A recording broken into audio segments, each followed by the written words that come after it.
Good evening everyone, hope you're all well. It's Ben Lister here.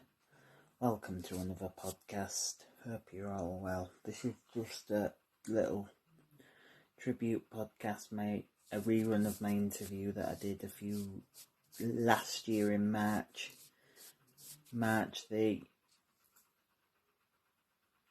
10th, 2021. And it was with broadcasting legend Harry Gration. Now the reason I did it today is because Harry Gration, sadly, we lost Harry Gration earlier today, so this is just a quick tribute to him. In this episode I chat about his broadcast career and about his life and about, we just have a general chit chat about how he is and that, and Terry Wogan gets mentioned and lots of other legends, so I really hope you enjoy this video. Thanks for watching, please like, subscribe, this will be available on my wix.com website as well. Thanks for joining me, and here it is, here's my interview with Harry Gration. This one's for you, sir, and thank you for being a brilliant broadcaster, and here we go. Now, hello, it's 2021. We are very nearly out of lockdown. Not long now. But I am here to help you by chatting to some guests. Welcome to episode 16 of the Ben Lister podcast radio show here on Hull Kingston Radio 107.4 FM. And in previous episodes, we have had guests such as we kicked off in Barnsley to meet the incredible Stephanie Hurst, then drove down the motorway to Chesterfield to meet Sean Goldsmith, then drove to Scarborough to meet with Paddy Billington, then drove back to Hull to meet with Lucy Clark, then flew across to New York to meet Dan Murphy, then to North Lincolnshire we drove to chat to motoring journalist Paul Woodford, then we drove back across the Humber Bridge to meet with Lee Ton, the podcaster, and his partner in crime, DJ Ashley Noble from The Layman Show. Then across to Lancashire we drove to meet Kim Harrison from BBC Radio Humberside. Then to York we drove to meet Chris Marsden, and then to Wivensea to see Curfew Smiles. Then to West Yorkshire we drove to meet broadcasting legend Jim Coulson. Then we drove to Derby to meet broadcasting royalties, the one, the only Steve Jordan, followed by a drive to the Steel City to meet Mr. Howard Pressman. And then we went to Bradford to meet Rosie Madison and Danny Milo of Pulse One. And last time we returned to East Yorkshire to meet broadcaster and friend of mine, Phil White. But today we are back in South Yorkshire to meet a broadcasting god, the Peter Levy of the West and South, of course. It's the one, the only, Harry Gration. Hello, Harry. Welcome along. It's lovely to be part of such a very distinguished band of celebrities you've had there. Welcome to you as well, Ben. Yep. 5 questions, if that's okay. Of course. Are you ready to rumble in the I certainly am. I hope you are. Yep. Let's go. Question 1.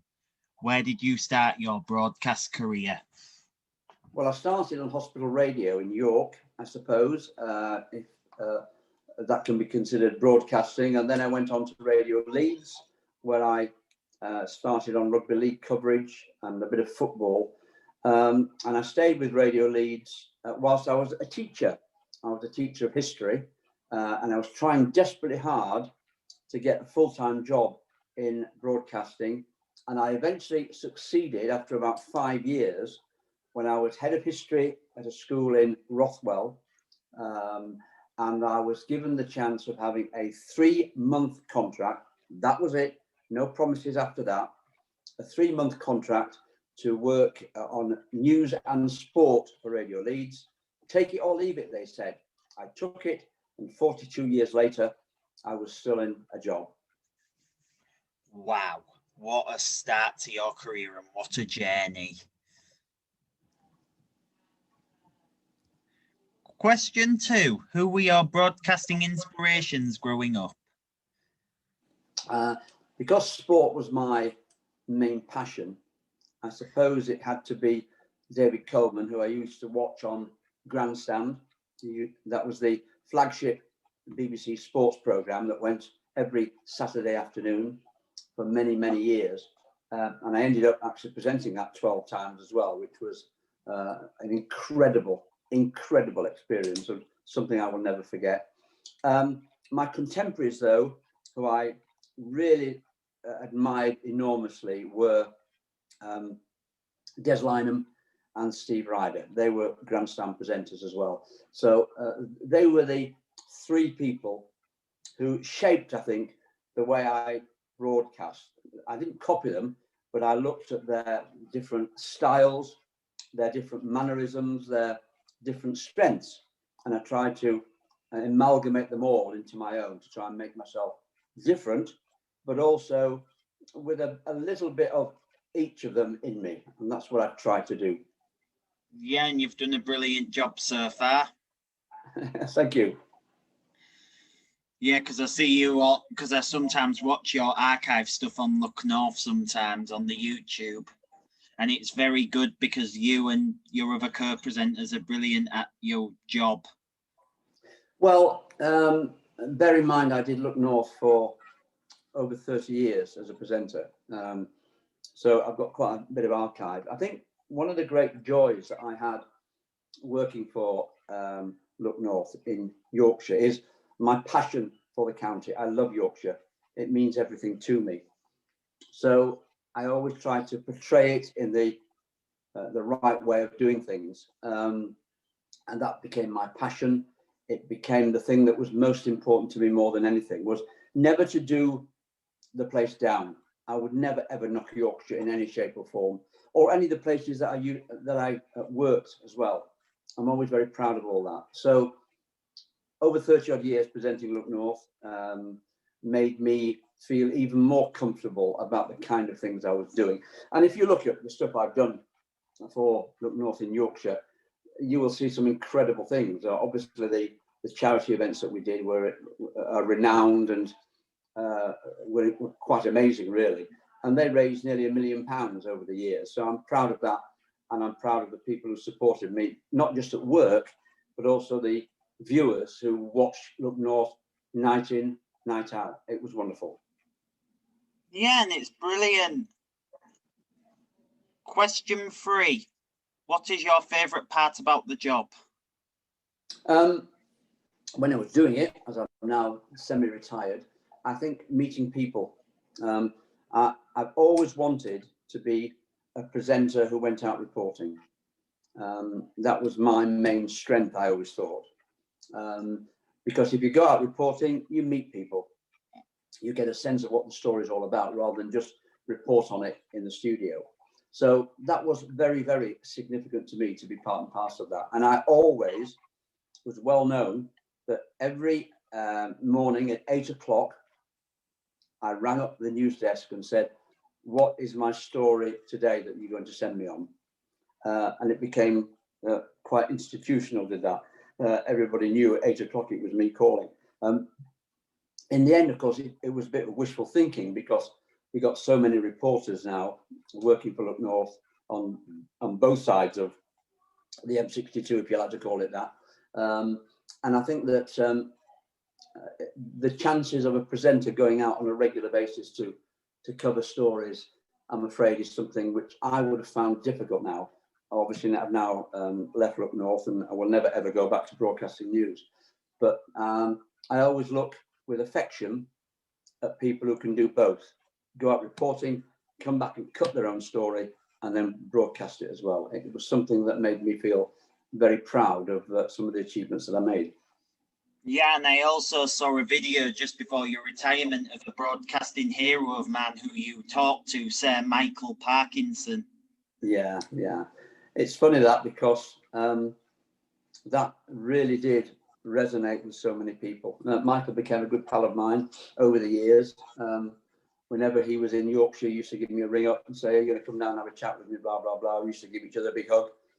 I just thought he was a great, great guy. Loved him to bits. The best interviewer television has ever had, because he allowed people to talk.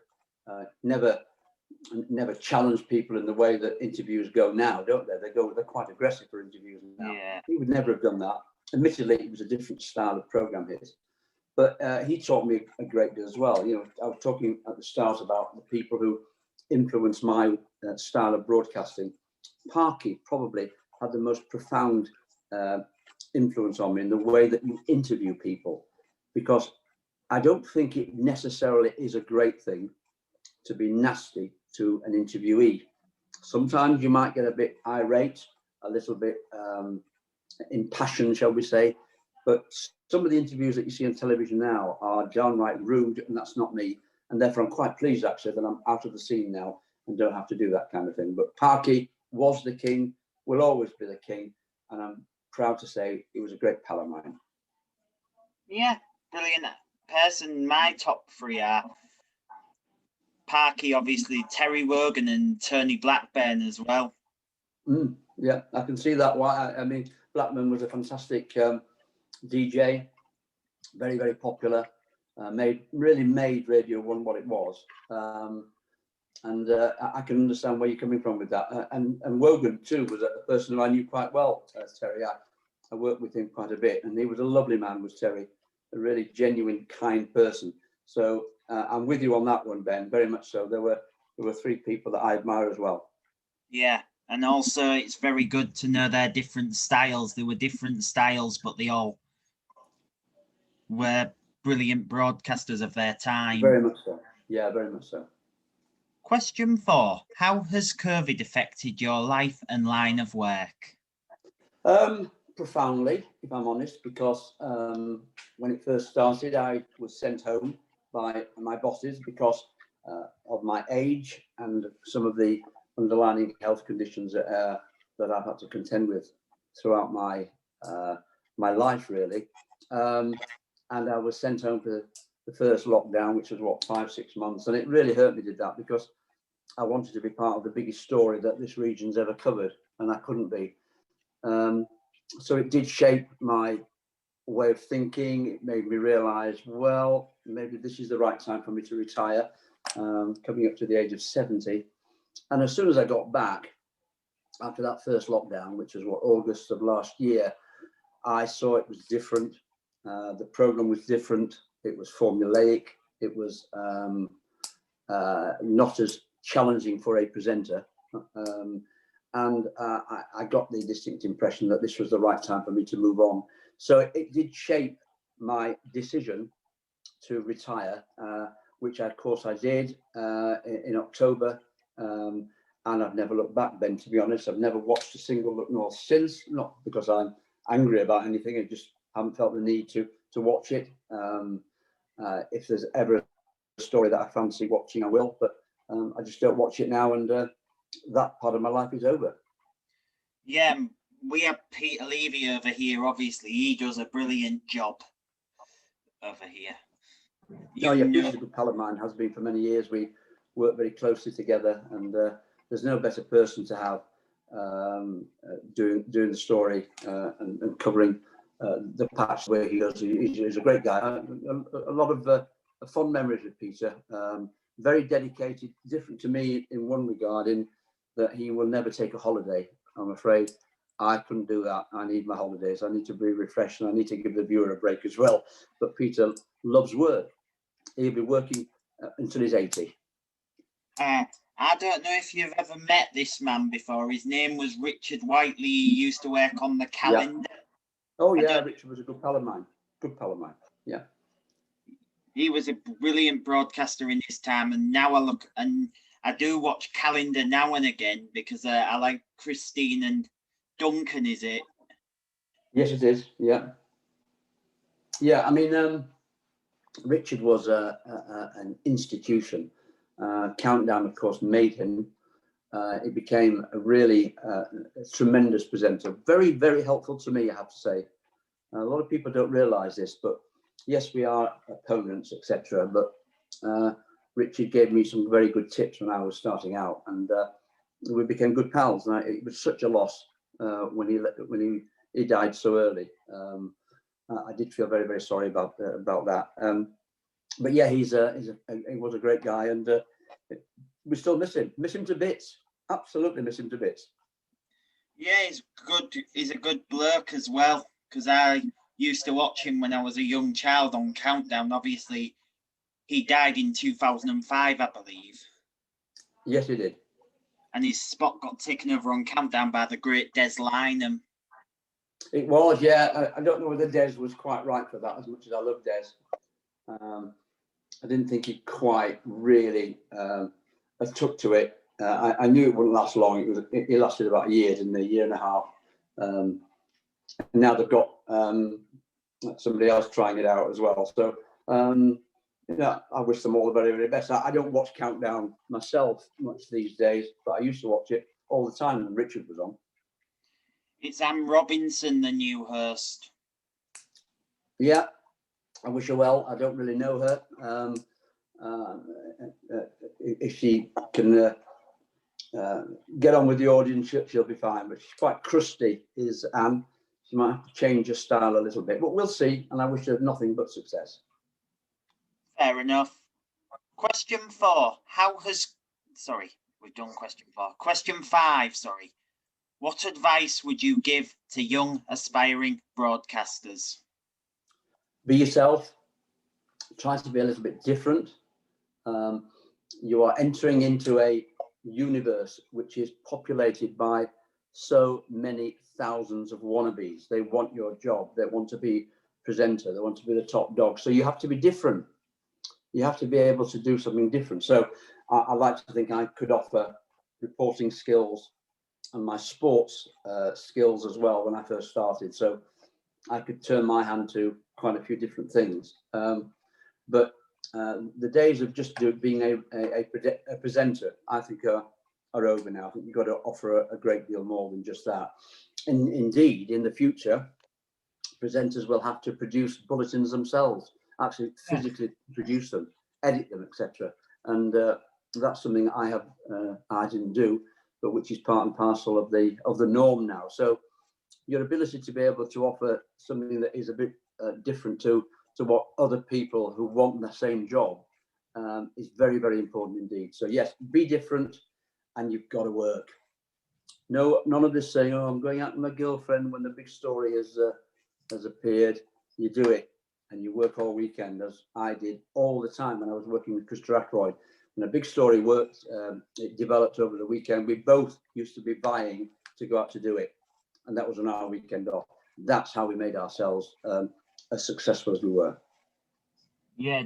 Do you still speak with Krista? Yeah. Krista's a good pal, always will be. Not spoken to her, funny enough, for a couple of months, which is the longest I've gone without talking to her. That's because of lockdown and so on. But we will get together again as soon as we're able to meet up and have lunch and decide on a few little things that we're going to do together, probably in the weeks and months ahead. So we'll see whether they manage to come about, because it would be great to work alongside with her. She was a great professional, very dear friend, totally loyal, and never let me down, and I hope vice versa. She was good friends with Richard Whiteley as well, I think. Very close to Richard. In fact, closer than I was, to be honest. She was really close, because she actually worked physically with him in the calendar studio. So obviously got to know him very well, and his death hit her very, very badly. She was great pals, of course, with Richard's partner, Catherine Apanovich, and I know Krista and Kathy are still very close to this day.